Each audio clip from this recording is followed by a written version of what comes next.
ঢাকার ধামরাই এলাকার কালামপুরের শিশু নিখোঁজের ২০ ঘণ্টা পর কবরস্থানের পাশ থেকে জিসান নামের এক শিশুর মরদেহ উদ্ধার করেছে পুলিশ। সোমবার বিকেলে ধামরাই থানার উপপরিদর্শক সুজন শিকদার এ তথ্য নিশ্চিত করেছেন। জিসান নামে ৭ বছরের একটি শিশু নিখোঁজ হয়। ৪ ঘটিকার সময় সংবাদ আসে পরিবার থেকে যে শিশুটির লাশ বাড়ির পাশে একটি জঙ্গলে, কালামপুর কবরস্থানের পাশে জঙ্গলের ভিতরে লাশ পাওয়া গিয়েছে। রোববার বিকেলে নিখোঁজ হয় শিশু জিসান। নিহতের বাবার নাম জুয়েল হোসেন। কমলাপুরের একটি বাসায় ভাড়া থাকতেন তারা।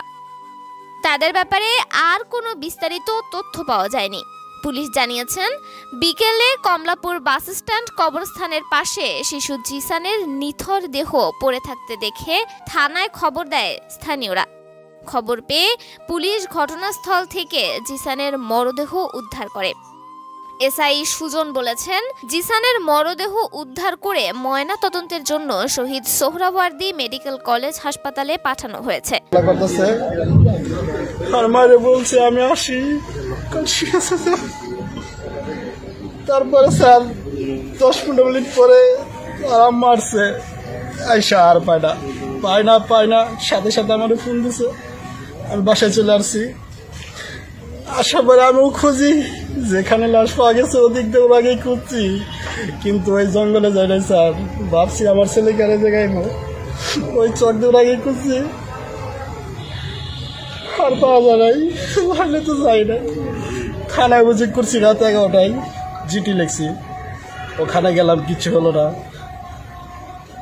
পরের দিন আসলাম, সোমবার দিন র্যাব করে আসলাম, স্যার এই কাহিনী এই ঘটনা। পরে তারা তদন্ত করে খুঁজে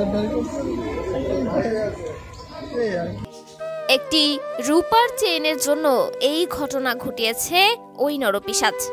ঢাকার ধামরাই এলাকায় চাঞ্চল্যকর ৭ বছরের শিশু নিখোঁজের পর লাশ উদ্ধার ও হত্যাকাণ্ডের মূল হোতা আল আমিনকে গ্রেপ্তার করেছে র্যাব ৪।